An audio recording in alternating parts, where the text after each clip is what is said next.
Hello and welcome back to Stop and Go F1. My name is Reese and it's now time to look at the United States Grand Prix for what was quite a fun one. Very much the opposite to yesterday's sprint race.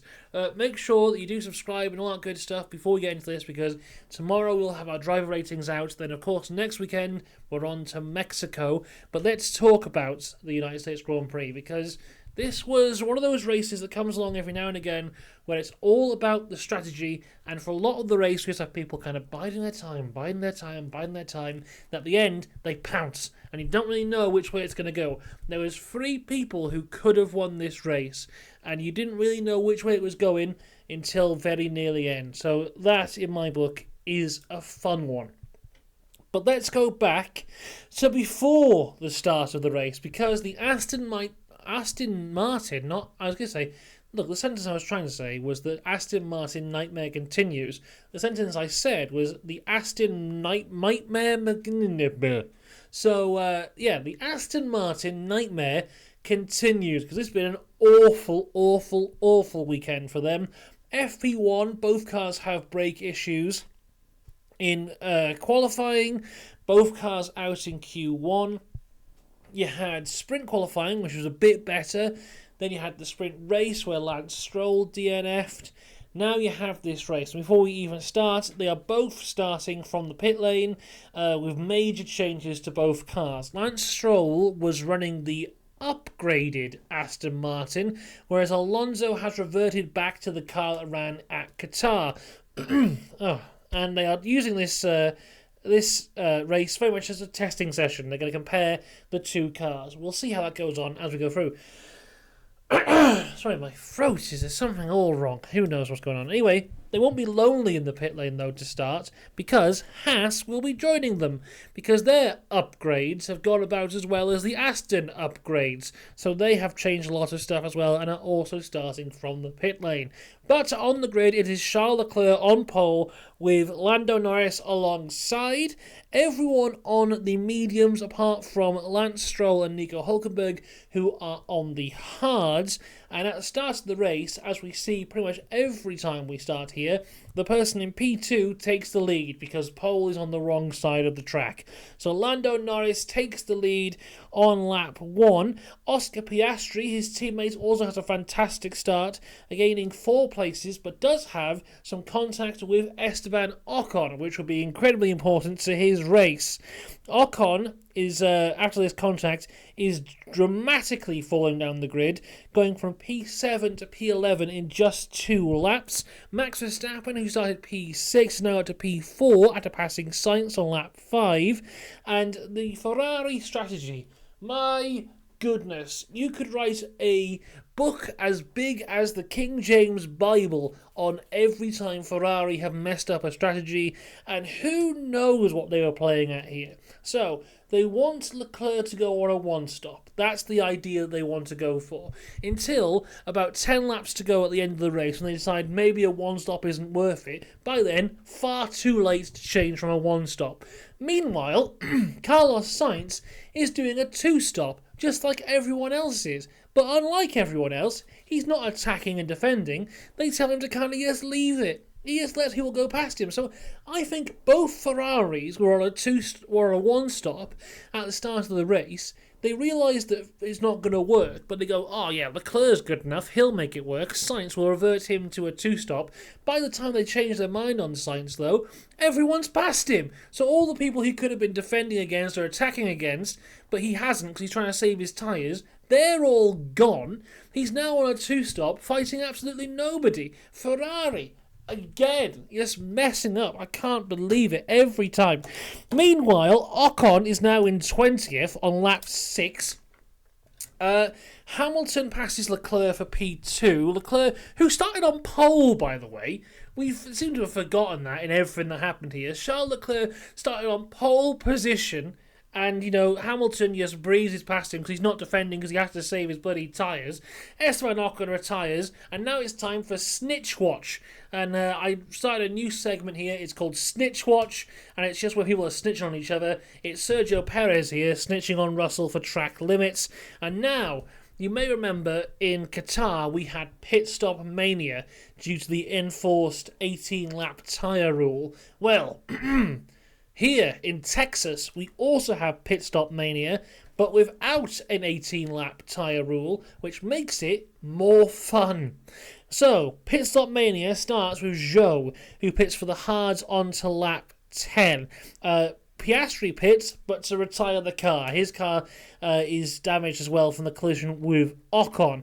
Albon pits, Bottas pits, and Magnussen pits on lap 11. We go back to Snitch Watch. It's Perez again on Russell. Max Verstappen pits, lap 17 for the mediums. Lando Norris pits, lap 18 for the hards. Sainz pits, lap 18 for the mediums. Perez pits, lap 18 for the mediums. Yuki pits, lap 18 for the hards. Gasly pits, lap 19 for the mediums. Alonso pits, lap 20 for the mediums. Hulkenberg pits, lap 20 for the mediums. Hamilton pits, lap 21 for the hards. Russell pits lap 21 for the hards. Ricciardo pits lap 23 for the hards. Leclerc is the final person to pit on lap 24 for the hards to complete his one and only pit stop. At this point, Lando Norris still leading the race, but Max Verstappen slowly closing him in, and Lando makes it a little bit easier for him because he locks up, and Max is able to close the gap to just over a second on lap 26, and by lap 28, Max Verstappen is past him to take the lead of the race. And it's time for Snitch Watch, because now it's Lando Norris being a snitch on Max Verstappen. Anyway, I hope you enjoyed Pit Stop Mania, because it's time for Pit Stop Mania 2. Lando Norris pits on lap 35 for the hards. Max Verstappen pits on lap 36 for the hards, with a slow stop, but still comes out ahead of Lando.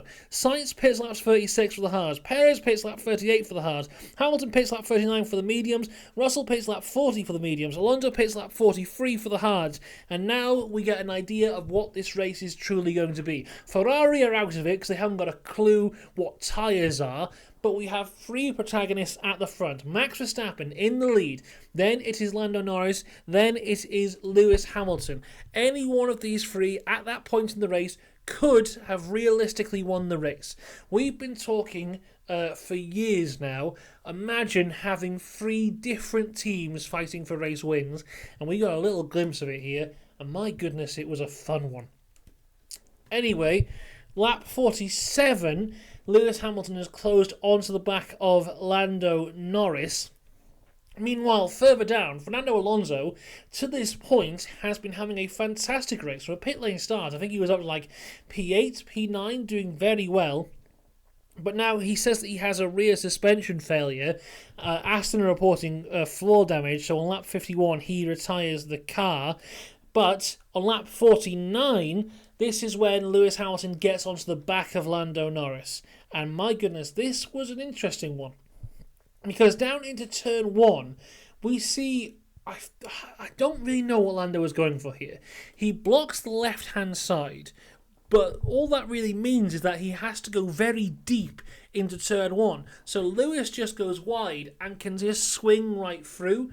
So I think Lando was trying to go for an aggressive defensive position, but it was never going to be really on. It would have been better just to kind of just hold down the middle and just see what could happen. I was watching it and just...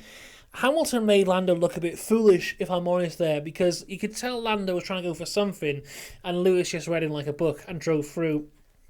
And it really is the difference between the two. I mean, I think Lando is a great driver, but you can see the difference here between a 7-time world champion and someone looking to win their first race. I don't mean that as any disrespect to Lando, but it's just Hamilton has that better kind of race knowledge, knew exactly what Lando was trying to do and knew exactly how to go through it. And Lewis is up to P2 on lap 49, closing down on Max Verstappen. Meanwhile, back to bloody Ferrari, because at this point Sainz is right behind and he's got good pace, and there is a feeling in the Ferrari camp that maybe, just maybe, Sainz could get up to Lando and get on the podium. So they tell Leclerc to let him go through for P4. That's on lap 50. They just have let Leclerc to die here. I mean, really, there was nothing really he could do. They were asking him, like, with 5-10 laps to go, hey, how about we switch to plan D now? He's like, what, now? It's just, yeah. And I mean, Sainz doesn't get Lando, But maybe if he had been a bit more aggressive at the start, when he didn't think he was on a one-stop, maybe he would have had the pace. I mean, Ferrari have the pace here. They got pole position.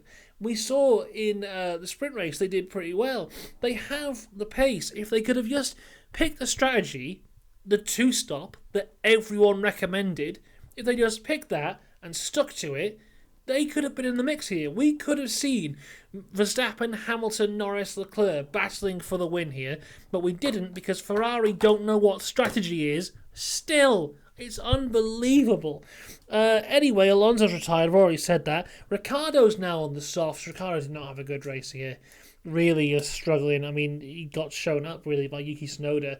I know people. It's a tough one for Ricciardo because obviously he's missed so many races, but people who are saying put Ricciardo in the Red Bull for next year, he's nowhere near ready for the Red Bull for next year. You give him that extra year in AlphaTauri will do him a world of good if he is the guy to replace Perez for 2025. Alex Albon has a 5-second penalty for track limits, but it doesn't really matter because he had a 7-second gap to Nico Hülkenberg. I believe that was the only penalty, or did Zhou get one later on? I think Zhou might have got one later on. But yeah, I was expecting more penalties from the amount of track limits we had in qualifying and in the sprint yesterday. So low on penalties, unless they're just all stacking them up. And in 2 hours, we'll have to make another video talking about that. Perez is able to get past Leclerc P5 with ease on lap 53. Now, this whole race, Max Verstappen is really seems to be nursing a braking issue. After the race, he would say it was more about the hard tyres than anything else, but he was massively frustrated with this braking issue, and he was taking it out on GP, as he normally does. GP talking to him in the braking zones, and Max responding in the very, very angry fashion that he likes to do. And what this means is that Lewis is slowly closing in on him. And for I believe it's the third year in a row, we have the US Grand Prix close with Max Verstappen leading the race and Lewis Hamilton desperately trying to claw him in when Lewis has more pace. I'm sure this is the third year in a row that this race has ended like this. And it does end like this because Max Verstappen wins the race, his 50th race win. Unbelievable stuff there, joining the likes of Hamilton, Schumacher, Vettel and Prost. Verstappen being the second fastest driver to ever reach 50 wins. Only Schumacher did it quicker.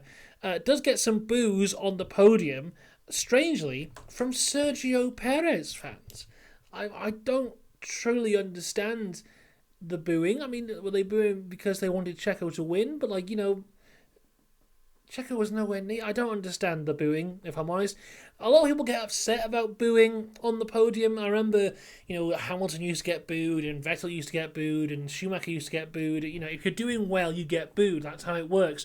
And people always get a bit upset, like, oh, no, come on. I was like, I always find it a bit funny. Because, just the idea of booing, I find is just a funny thing to do. Because it's just adults going, boo, boo. It's just a funny thing. So, yeah, I mean, if you're getting booed for winning, you're probably doing something right. And if you're a Sergio Perez fan booing Max Verstappen, you're doing something wrong because it's not Max's fault that Sergio finished 5th. Lewis Hamilton does come home in 2nd place, though. Great result for Lewis and the Mercedes team. Very good race from them. Lando has to settle for 3rd, quite a bit off the back of Hamilton in the end. A lot of his pace went away. I don't really know what happened there. Just couldn't really get the tyres to work at the end. Sainz is 4th. Perez, as I said, is 5th. Leclerc settles for 6th. Really is, once again, let down massively by his team.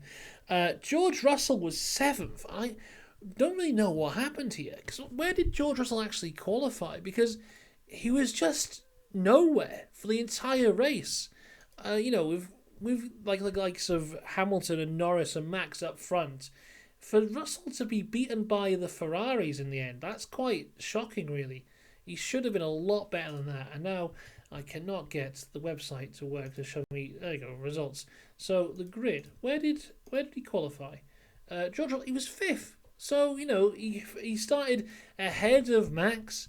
He was only 2 places behind Hamilton. He wasn't massively out of the mix.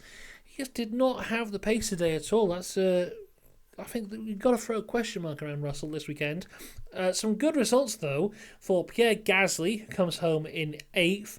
Lance Stroll in 9th. Fantastic from Lance Stroll. Despite everything that's happened around Aston this weekend, Lance Stroll's had his best weekend since the start of the season. He drove really well in the sprint until the car failed on him. He did really well here. His first points finish since the summer break, and he started from the pit lane. Fantastic from Lance Stroll. Really good stuff. Yuki Tsunoda finishes 10th. He also pitted for the soft tyres and got the fastest lap on the last lap, so that's 2 points for Yuki this weekend. Albon was 11th, with Sargent in 12th, Hulkenberg 13th, Bottas 14th, Zhou in 15th, 16th for Magnussen. Ricciardo is the last of the finishers in 17th place. Not a great comeback drive for Daniel Ricciardo. Then 3 DNFs, Alonso, Piastri and Ocon. So there you go. That is the United States Grand Prix. I think that was a fun one. It's, as I said at the start, it's one of those ones where, it's not dramatic all the way through, but all the way through that they were just building to these moments at the end, these tense moments. I was nervous throughout the entire race as to what was going to happen. And, you could always say, oh, well, sure, Max was going to win that. Of course he was going to win that. But you could never, I don't think you could say for 100% certain throughout the race that he was going to win that, especially with those brake issues. That was a fun one. As I said, we'll be back tomorrow for the driver ratings. Then next week, we'll be here again to do all of this all over again. Although it's not a sprint race weekend, it's just a normal race weekend for the Mexican Grand Prix. Let me know what you thought of this race in the comments below. Like, subscribe, all that good stuff. And until tomorrow, I'll see you next time. Have a good one. Goodbye.